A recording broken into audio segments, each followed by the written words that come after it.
Good evening, everyone, and welcome to our Finance Committee meeting. It is Monday, January 23rd, and I will call this meeting to order at 6:30 p.m.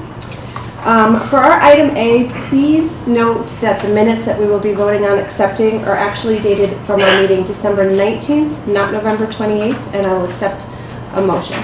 So moved. Second. Thank you. All in favor? Aye. All opposed? Okay, passes unanimously. Thank you so much. Item C, budget transfers. Ms. Mangini, we have none. Thank you very much. So we will move on to our item C. Tuition. Yes, in front of you in your packets, you do have the tuition rates that are our annual tuition rates that we bring to you each year for approval. And they are calculated based on a commonly used formula throughout the state.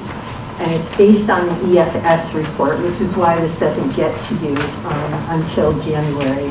Obviously, the EFS report is completed at the end of August, but it does require a complete audit, and that was submitted timely by the end of December. So based on that information, we bring to you the 22-23 tuition rates for your approval. Okay, does anyone have any questions regarding tuition rates? How many out-of-town students do we have on each level? Do you know, Pam? Or total? Yeah, currently we only have 2, and they are elementary. Mr. Henry? So it is setting tuition mandated by the state, or is that just for purposes if we allow an out-of-town kid to come to school? I'm not 100% positive if it's mandated, but according to the board's policy, Stratford Public Schools policy, you do have to set a rate because you do allow students from other districts.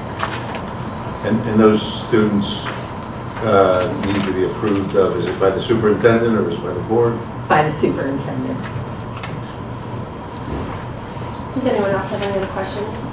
Mr. Pardo? Ms. Minji, are those rates paid by the family or by the sending district? Currently by the family.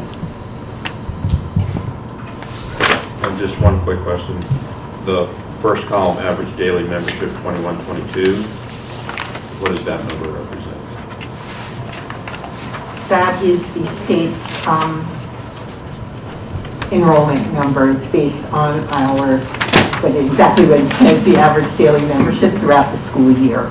In our school district in total? Correct. And is that including our outplacements or just those students who are physically attending one of our schools? It includes out district as far as the special education line only. Thank you. Yes, Ms. Duff? This may be a question for Ms. Borges or Ms. Vivian, I'm not sure. And I'm trying to get this out right, does this rate have anything to do with the students that are outplaced here? Is there any reimbursement along this rate, or does that have nothing to do with this? 2 separate things. 2 separate. Thank you. Any other questions? Okay, thank you very much. So we will move to item C, financial reports. Ms. Mangini? Yes, I did provide you with the report reflecting the December 31st, 2022 year-to-date expenses. And as I had indicated last month, we are carefully analyzing our salary accounts. As you can see, we do have a projected balance of $433,867, and that is solely due to vacancies coming and going. Unfortunately, we have had some employees who have started with us and then have left. We have a number of positions, which is very clearly outlined on Ms. Brown's report that she provides to you monthly with our vacant positions. And of course, as I explained previously, each week or each month that goes by that the positions remain unfilled, there is a savings associated with that. So currently, that's what that number reflects. And it is conservative. We are assuming when we calculate that we will fill that position in the next month. I will tell you, many of those positions still have not been filled, and we're into almost the end of January now, so there'll be some additional savings. And of course, there's those circumstances where we fill positions and we're forced to pay a higher salary than we have budgeted. So we continue to make those adjustments. The professional services remains the same. As we had said, there is a deficit reflected in the clinical cost account, and we have not yet brought you that transfer, primarily because I am working very closely with Mrs. Borges' office to get a real solid number, because we know we're adding to that number. So stay tuned, maybe next month. And then, of course, it's the gasoline that I've explained since September. It hasn't gotten any worse, so that's the good part. But we are set, at least at this point, with a solid bid number, at least through early in the fiscal year next year. I have reached out to the town to possibly go out to bid sooner rather than later, so that we can have a better idea of what our costs will be as we're setting our budget for fiscal year 24. Right now, I'm doing it on my best educated guess. So we are looking at all those numbers, but most of our budget is appearing to be tracking on budget. And we are now, at this point in time, December 31st, estimating a year-end balance of $166,659. I'm happy to answer any questions you might have. Okay, I would like to start with one. I know that in September, we spoke about the gasoline quote, per se, would occur in November. Are we not in that catchment of renegotiating? We did. We had locked in through the end of October, November 1st, and we did go out to bid again, and we locked into a lower price, because if you recall, That's still running. our original estimate was almost $300,000 in deficit, and this allowed us to lower it by about $90,000. I think it's $260 or something. Okay. So yes, but we're only locked in through next October 31st again, and I am hoping that the town will go out to bid through June 30th of next year of 2020. Great, thank you. And as far as professional services, in August, we spoke about not being able to fill OT, PT, speech positions, and so we were using contracted services, and that would somehow be a wash. That's not seemingly what's happening. Can I just explain? Well, I will first say that it isn't a wash at the moment, but it is at the moment, is what I'm trying to say, because of our time period. We're through December. However, we will be bringing a transfer request, because that will add to the deficit. But yes, Heather, I'm sorry. So just to add to that, Ms. Wiltsey, because we were unable to even contract quick enough, we built up compensatory time.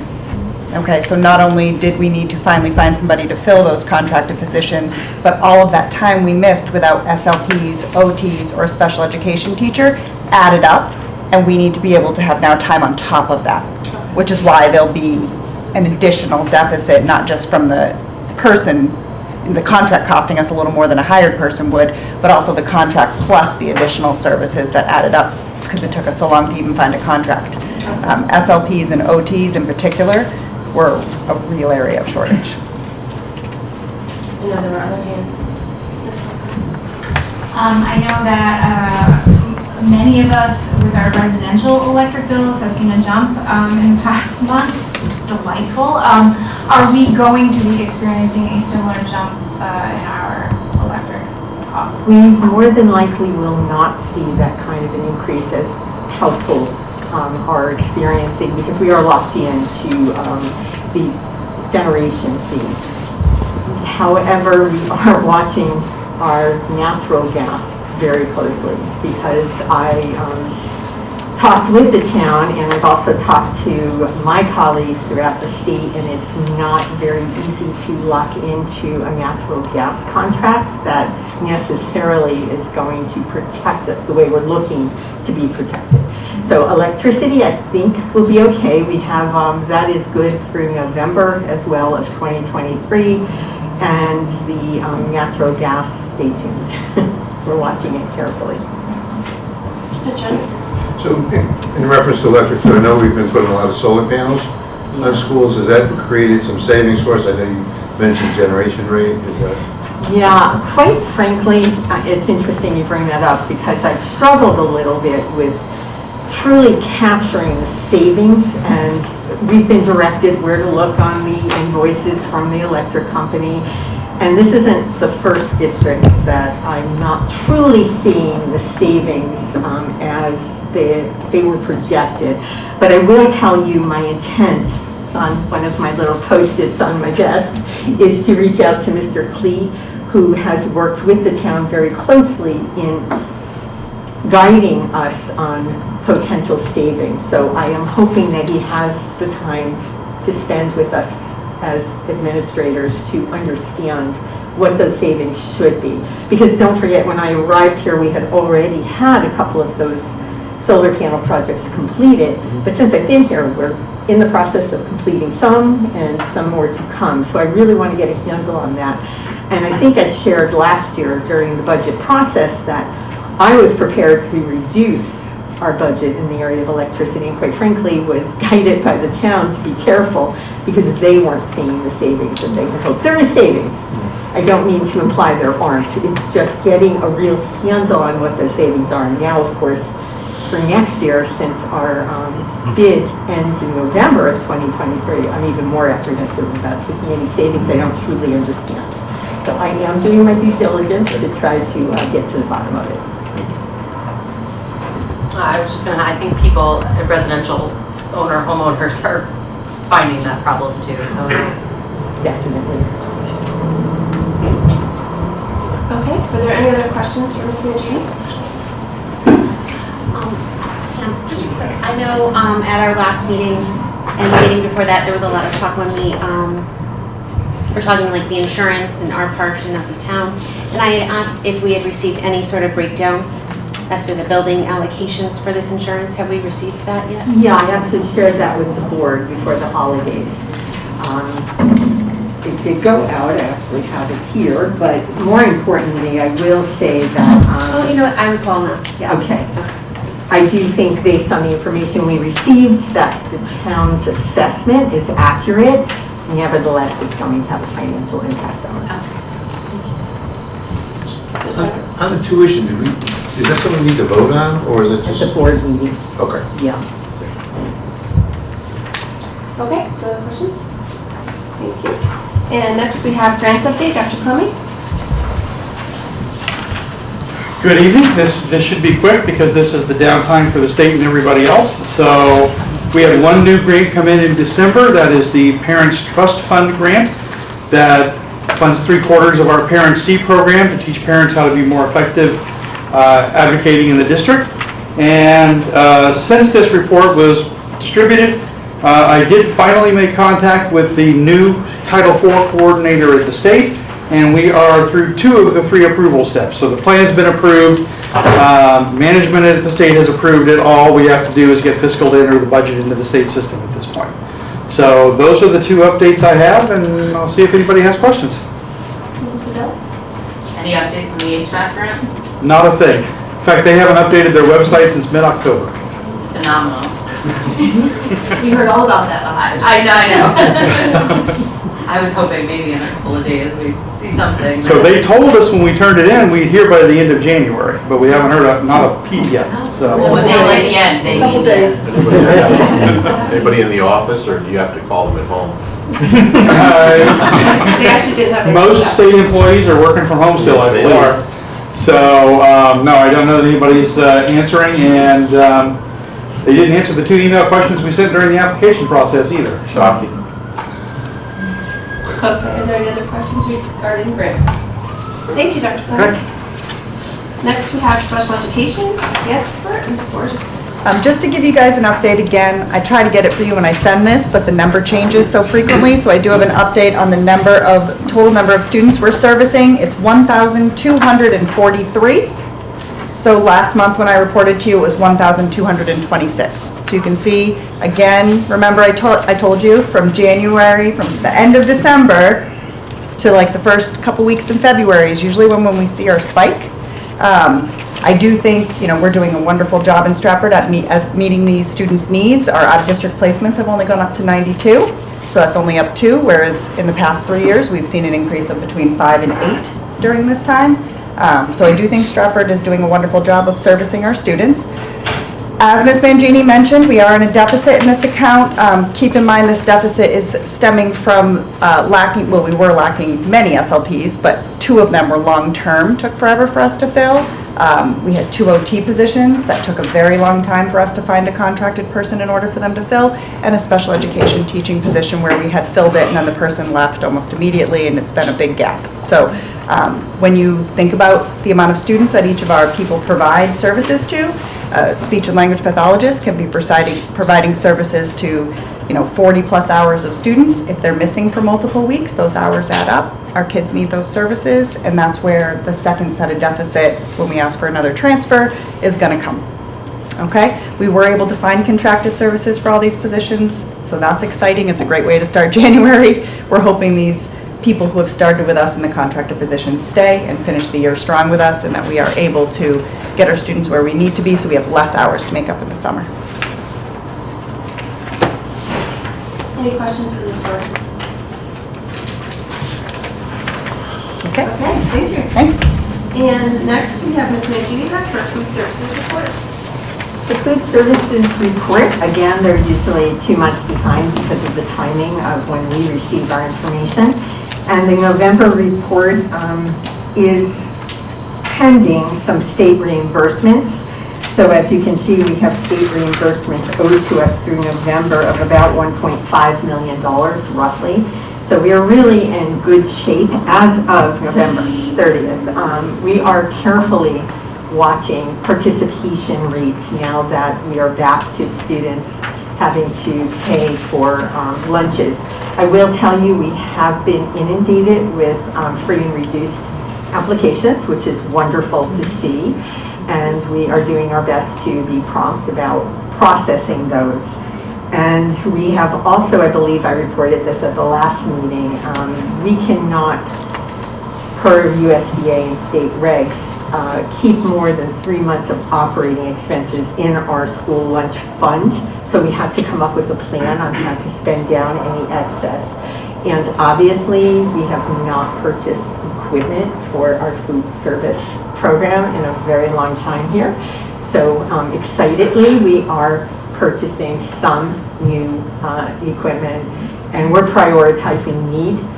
We're proceeding very cautiously because we are a little bit concerned about what the food lunch program will look like over the next few months. So I don't want anyone to think we're on this big spending spree, because that will not happen. And Dr. Osunday and I reviewed with Mrs. Rosa her wish list. I know Mr. Ruggiero went around as well to make certain that most of this equipment fit our needs, and anything we're purchasing is off of a state bid. So we're crossing all those T's and dotting all those I's. And we'll keep you updated, and you may walk into one of the cafeterias one of these days and see some new equipment. And finally, I just want to add that last week I had our food service consultant, Stephanie Noto, in district, and she did visit each of our secondary schools. And I'm waiting for a report from her on some of her observations, but overall it was a positive visit. Obviously, my intent when I had hoped to be able to bring her to work with us in the district was just to have her expertise taking a look at what's going on. Because obviously, as well as we've worked with our Sodexo manager, they are a private company, and we have to look out for the district's best interests. And I do know a lot about, or I should say a little about a lot, but I can't possibly know everything about everything. So food service has always been the one area that most people as school business officials struggle in a bit. So it's been delightful because Stephanie came in and just asked questions that maybe I wouldn't have thought of, and saw a couple of things that maybe I wouldn't have been as aware of. So once I get that information, I will share it with you. That's fantastic, thank you. Mr. Duff? I was just going to ask just if you could expand on what she was actually looking for in the school. Part of what she reviews is to make certain that we are adhering in our cafeterias to what the RFP required. Nutritionally, display-wise, and we also had one of our financial secretary who works with me to do the administrative reviews, and we did that as well. We stood by the cash registers, made sure things were being rung up the way they're supposed to be, whether it's a reimbursable meal, an adult meal, whoever is coming through that line is just making certain that we are doing everything that's required. Food service is a very comprehensive area of the school district, and I think most of us underestimate that fact. But it was a positive day. Great. Any other questions regarding food services? Okay, thank you very much. Now we will move on to enrollment and registration status. Registration doesn't stop in Stratford. I've joked before that there's a big sign on 95, move to Stratford, it's wonderful. I think it's time to take it down. But honestly, I really am quite surprised. This is a district that doesn't seem to stop with registrations all throughout the year. Usually it quiets down, and I have to admit, Heather warns me about that, even with our fluctuation of special education students, that for some reason December and January just seem to start reinvigorating the process again. Yeah. But we're doing okay. We are trying really hard to place students in our neighborhood schools when possible. We do look at class sizes at the elementary level, and we try to balance that as best we can. But there's so many variables, as I've explained before, involved in that, whether it's transportation availability, whether it's our students of color and our racial balance. So honestly, it's been a learning curve for me since I arrived here, and we really are very careful, and I give a lot of credit to my secretary, Susan Hughes, because she's really on top of all of this. But as you can see from the enrollment report, we do have an increase in enrollment from October, but we are down a bit from where we were last year at this time. And again, it fluctuates on a very frequent basis, so you will see fluctuations like that each month when you receive the reports. But I'm happy to answer any questions you might have. Any questions with regard to enrollment and registration? Okay, well, thank you very much. Okay. And before we adjourn, before I accept a motion to adjourn, I just want to remind everybody here on this committee, everyone in the room, and everyone in our community that budget season is upon us. And so we've got workshops that are scheduled for February 6th, 8th, 15th, and 22nd at 6:30 p.m. here in this room. And our next Finance Committee meeting will be on the 27th. So save those dates. Mrs. Bedell? Do you happen to know when we're going to receive budget information? Budget information? Yes, we have a timeline internally, but we are putting the books together. We're just finalizing things, and we'll analyze all the reports before they go into your books, put the books together the week of January 30th. It is a process, and I believe Teresa may know better than I, but you will be receiving them and Pony, I think, that Thursday or Friday before. Dr. Osunde is scheduled to present to you on Monday, February 6th, so you will have it at the very latest by that Friday. It's typically a week before. Yeah, I just. Okay, any other questions? I will entertain a motion to adjourn. So moved. Second? Second. All in favor? All right, thank you very much.